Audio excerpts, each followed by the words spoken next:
Welcome to our specialized training course. And in this recording, we are going to talk about ABC of dyslexia.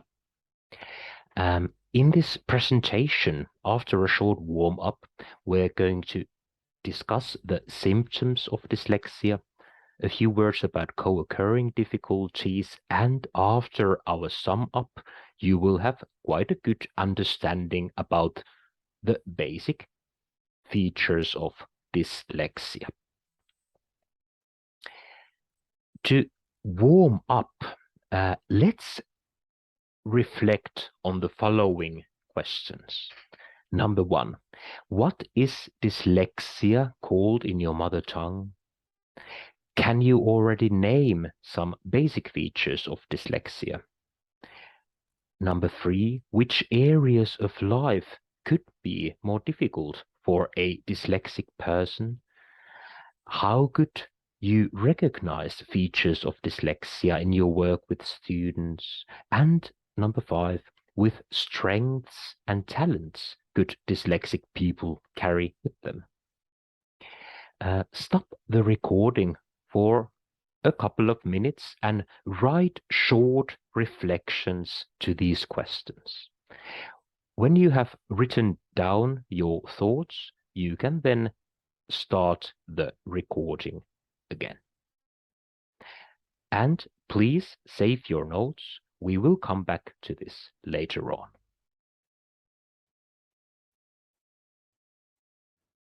Okay, now you have written down some of your pre-knowledge. Let's take a look at the ABC of dyslexia. First, briefly about the symptoms of dyslexia. First of all, we're talking about a neurological condition, and you can think that it is caused by a different wiring of the brain, so to say. There is something a bit different in the way that a person processes text and writing and information. There is something that is not like the average processing of information. Dyslexia is defined in the International Classification for Diseases, both in ICD and in DSM. And dyslexia affects skills involved in accurate reading and spelling and in fluent reading and spelling. So when we think about the written skills of reading and producing text, so there is something that is not working in the way it should be. There's something there are challenges in the accuracy and in the fluency. It's important, nevertheless, already in the beginning to emphasize that we are talking about a learning difficulty, and it does not affect at all the intelligence of the persons. It's only about the processing of texts. And these challenges can also be overcome by good individual strategies. In detail, the characteristics of dyslexia are, for example, the following. When we talk about phonological awareness, it can be, for example, that the letter-sound connection is not automated. So that is something that is characteristic, and the person can also mix letters, both in reading and especially in writing. Dyslexia also affects verbal memory. So let's say we have a student whose task is to read a text. If there are long sentences, a dyslexic person can really start to think, okay, what was it in the beginning of the sentence? They just can't remember. The verbal memory is affected by dyslexia. And perhaps the most apparent characteristic is the speed. There is slowness in reading and writing, and a student simply needs more time to read and write. Good. Like I mentioned, it's a learning difficulty. It has nothing to do with the intelligence. Look at them, for example. They all have or had dyslexia. So we have famous politicians, scientists, great actors, etc. They are all persons who lived with dyslexia.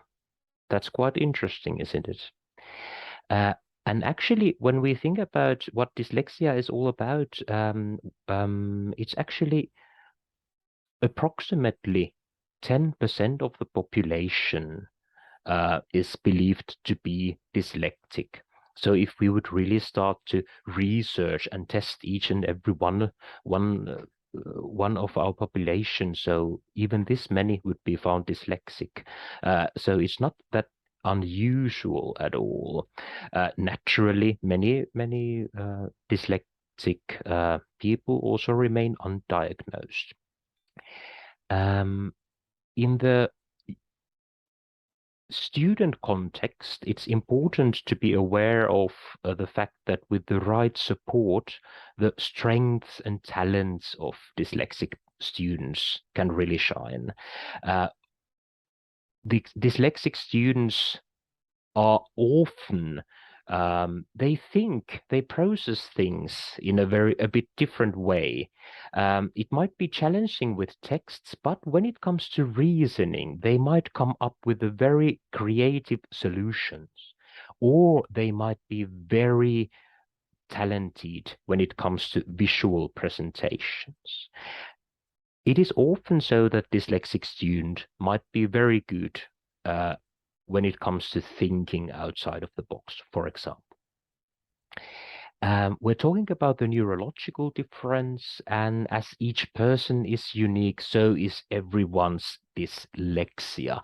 It ranges from mild to severe, and it can also co-occur with other learning difficulties. When we think about this mild and severe, we should also be aware of the fact that sometimes the dyslexia might mainly affect the reading processes. So the person can be like a slow reader, but the writing can be quite okay. Sometimes it can be that the reading is very well. The person has, for example, read a lot. He has developed a good reading strategy. He can read rather quickly. But then when it comes to producing texts, there might be big challenges. So it appears in different kinds of ways. Sometimes it can be also a combination of the especially if it's a severe dyslexia, all the skills might be highly affected. Now we are in the study context. We're talking about the education and how are the students coping with the studies, but it's perhaps good to realize that it also affects everything we do in the workplace or otherwise in the everyday life, because in all the fields of life we are probably faced with texts and we need to read and write and process. When we start recognizing dyslexia, we often ask students, how is it in your family? Because usually dyslexia runs in families. And what is also good to know is that dyslexia is a lifelong condition. Adults many times have developed good individual learning strategies and routines, which then help them to live with the dyslexia. If our student yet has not developed good strategies and routines, it is also our duty to support them with with the strategies.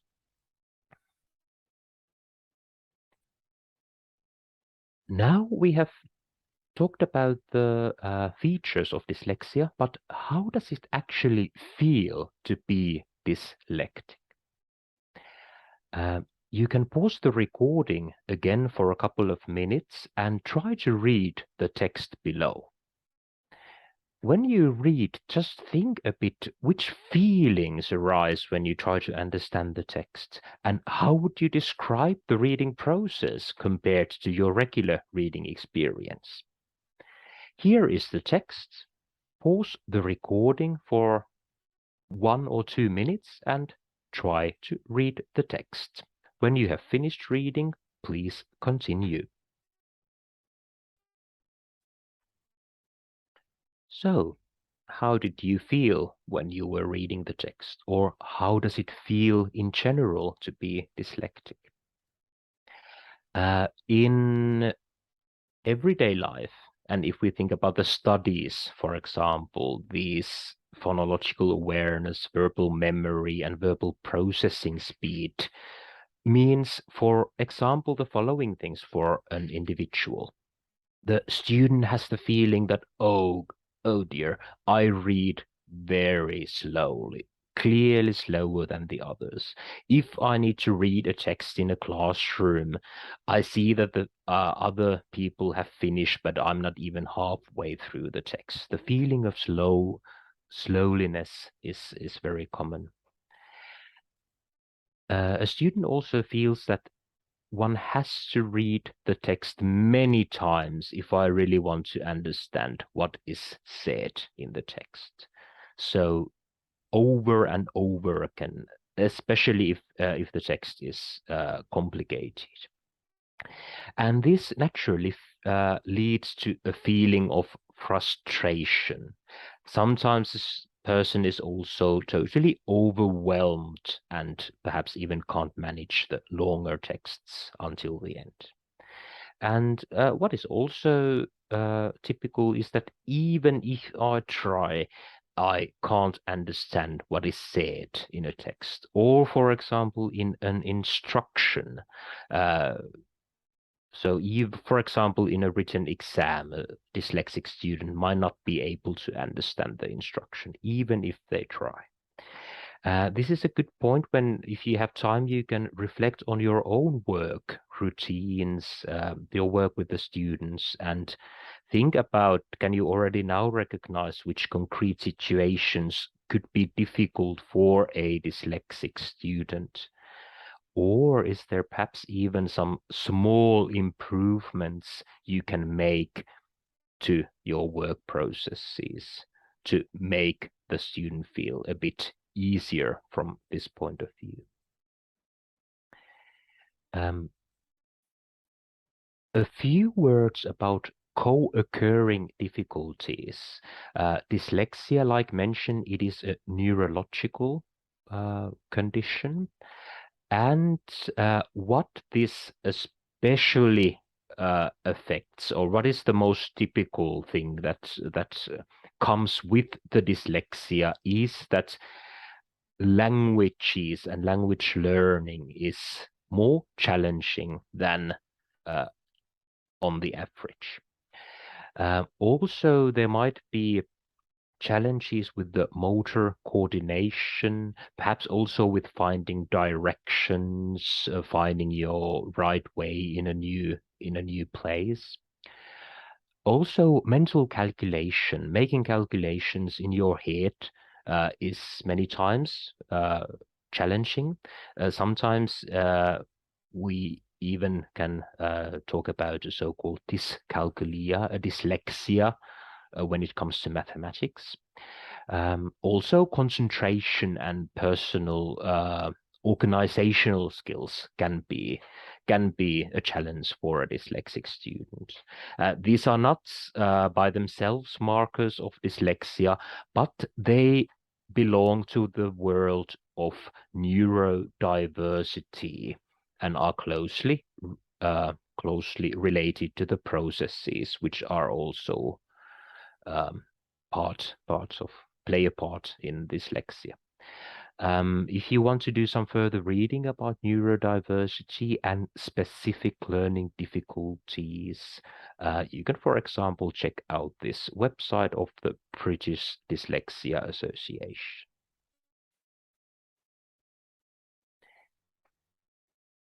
Now we are coming towards the end of this presentation. And like you remember, in the beginning, you wrote down your reflections on the following questions. Now, if you want to, you can stop the recording for a moment, check a bit, what did you reflect about these questions, and perhaps add a few words or a few lines based on the things that you have learned during this recording. In a moment, we will then go to some model answers.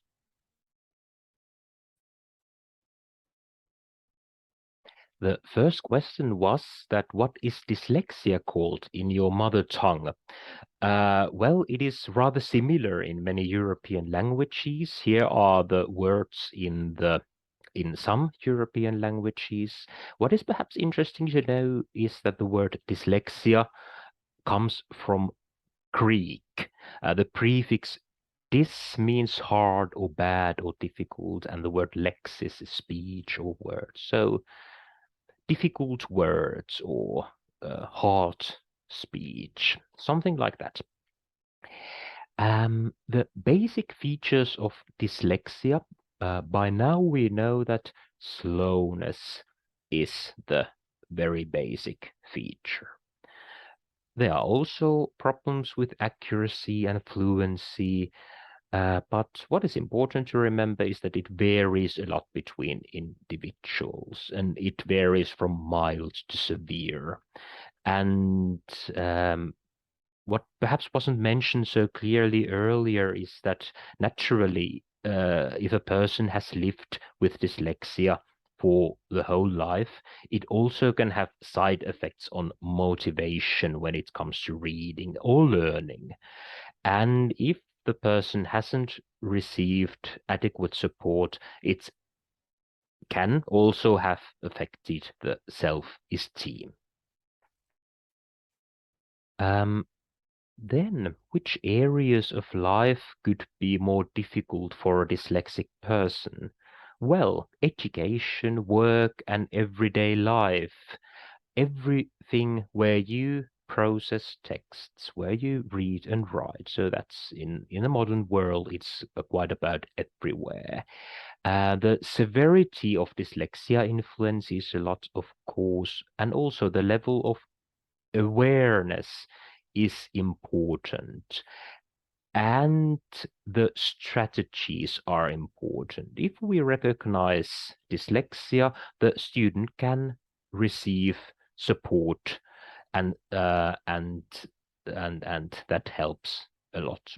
If unrecognized, the negative side effects are very, very common. How could you recognize features of dyslexia in your work with students? Okay, naturally, you don't have to be able to diagnose anything. We are not the persons who do that, but it can sometimes help that if you think about the fact that, hey, could dyslexia affect the way the student operates? So think about situation when a student doesn't seem to understand an instruction, even if they are clearly trying hard. In that kind of situation, it can be something to do with dyslexia. We'll get deeper into that theme in the following presentation. In the end, it's important to remember that dyslexic students have a lot of strengths and talents, and sometimes we could also emphasize and remind our students about their strengths and talents, such as creativity, thinking outside of box, etc. And it is actually good to mention that if a dyslexic student has made it until the university level, they probably have already good learning strategies, good working routines, self-awareness, and they have probably worked very hard to make it until the university level. Thank you for listening. In the end, we want to mention and emphasize that dyslexia is naturally a very complex phenomenon, and this presentation is just an introduction, and it aims to give higher education professionals everyday tools and knowledge which make working with special needs students more successful. If you want to do some further reading, here are some tips. For example, International Dyslexia Association or British Dyslexia Association have good information on their websites. You might also want to find your national educational institution for dyslexia and special needs support. They can then provide you information and examples in your local language. Thank you for listening.